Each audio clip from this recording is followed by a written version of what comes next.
Épisode 13 de la France, ce pays laxiste. Et aujourd'hui, on va parler de Michael Scofield. Le Michael Scofield français. Le mec s'est évadé de la prison de Valence. En fait, il y a une voiture qui l'attendait pour qu'il achète un croissant. Parce que il avait droit à une sortie sportive encadrée. Et bah il est pas rentré. Voilà. C'est les évasions à la française. J'en peux plus de ce pays. Un détenu du centre pénitentiaire de Valence est en fuite depuis ce jeudi 6 février, fin de la matinée. Les gendarmes ont déployé des moyens aériens et au sol dès ce matin pour le retrouver et sont toujours à sa recherche. Et pourquoi il n'y avait pas les gendarmes de base pour encadrer la sortie plutôt que d'attendre que les mecs s'évadent? Et du coup, le mec, je suppose qu'il s'est fait tatouer le plan de la boulangerie pour s'enfuir à pied. Le groupe venait de s'arrêter pour prendre un café. Le détenu part s'acheter du pain et un croissant. Il est accompagné de l'agent de probation. C'est à ce moment-là qu'il prend la fuite. Il court quelques mètres jusqu'à une voiture qui l'attend. Le fugitif, né en 1989, était condamné à 15 ans de prison. Donc je suppose qu'il a au moins tué quelqu'un. Voilà, maintenant il est dehors, il se balade. Ensuite, on est à Montreuil dans le 9-3.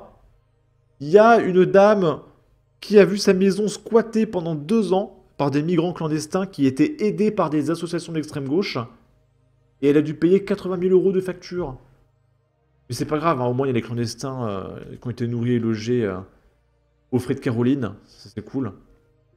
Elle s'appelle Caroline. Hein.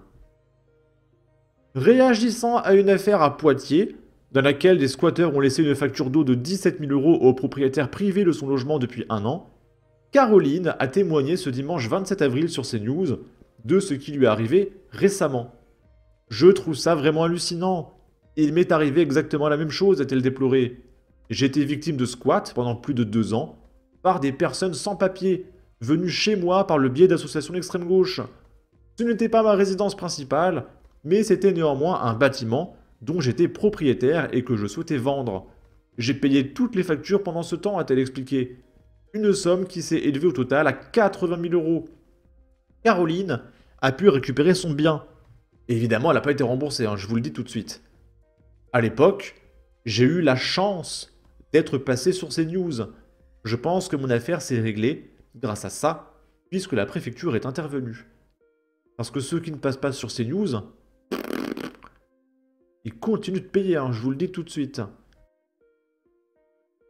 Ensuite, est-ce que vous vous souvenez, il y a une petite année, du mec à la gare du Nord qui avait planté 6 personnes en criant Allah Akbar? On a des nouvelles de ce monsieur. Il a été jugé irresponsable pénalement. Donc il sera bientôt dehors. Voilà, parce qu'en fait il était malade. Donc c'est pas sa faute. Le mec a planté 6 personnes. Hein. Mais vu qu'il est malade, il recommencera pas. Ça n'a aucun sens. Hein. Donc on statue que le mec est un taré qui tue des gens sans faire exprès parce qu'il est complètement barge. Donc relâchez-le. Ça n'a aucun sens. Mais voilà, c'est comme ça. Je mettrai un chaton parce que y a certaines séquences dans le reportage où on montre ce qui se passe. Le suspect de l'attaque de la gare du Nord était connu sous de multiples identités. L'identification précise du mis en cause est en cours, ce dernier étant enregistré sous plusieurs identités dans le fichier automatisé des empreintes digitales. Il pourrait s'agir d'un homme né en Libye ou en Algérie. Selon nos informations, il faisait l'objet d'une obligation de quitter le territoire français depuis l'été dernier. Une OQTF qui n'avait pas été exécutée, car s'il est bien libyen, l'instabilité et la dangerosité de son pays d'origine ne permet pas d'appliquer cette mesure d'éloignement. Les textes internationaux qui font que nous n'avons pas le droit d'exécuter des mesures d'éloignement à l'encontre d'étrangers qui risqueraient leur vie dans leur pays. Hier matin. Oh le pauvre.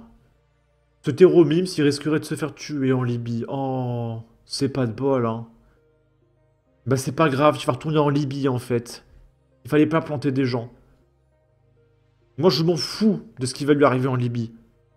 Il a foutu le bordel en France, et je pèse mes mots. Il a rien à foutre en France. Il va en Libye.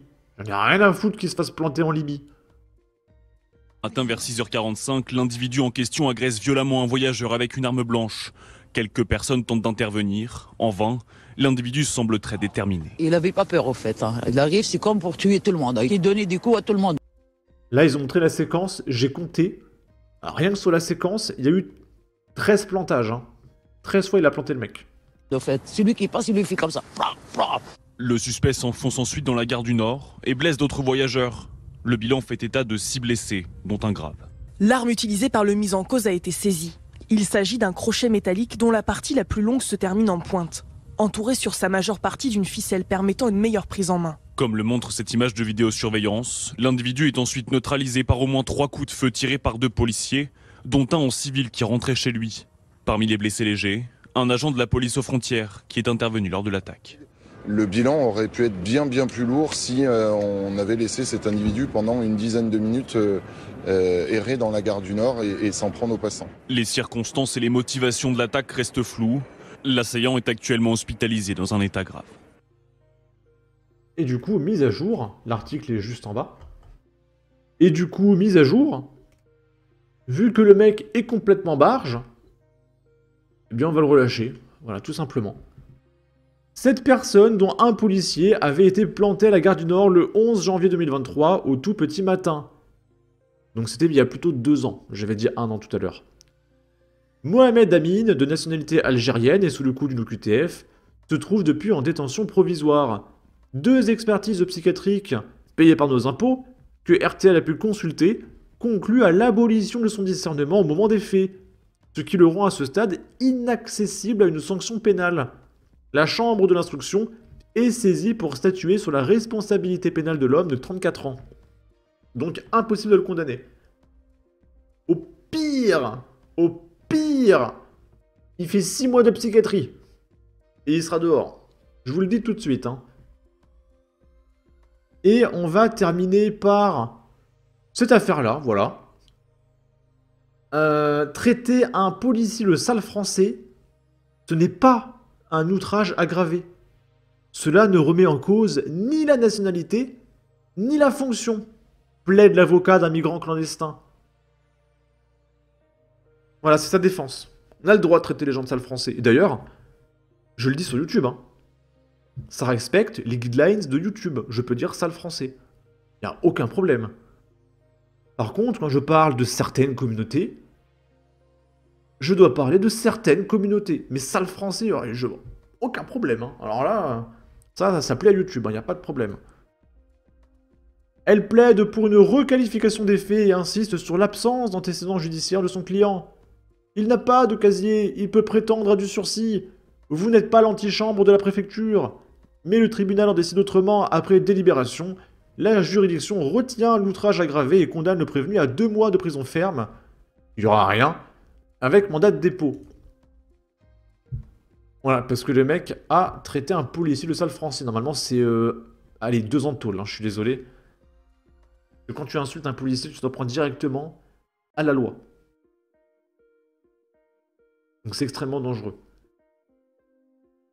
Sur ce, n'hésitez pas à donner votre avis, votre opinion, à partager, liker, commenter. Ça aidera au référencement de la vidéo sur YouTube. Abonnez-vous, suivez-moi sur Twitter. Prenez soin de vous. Salut!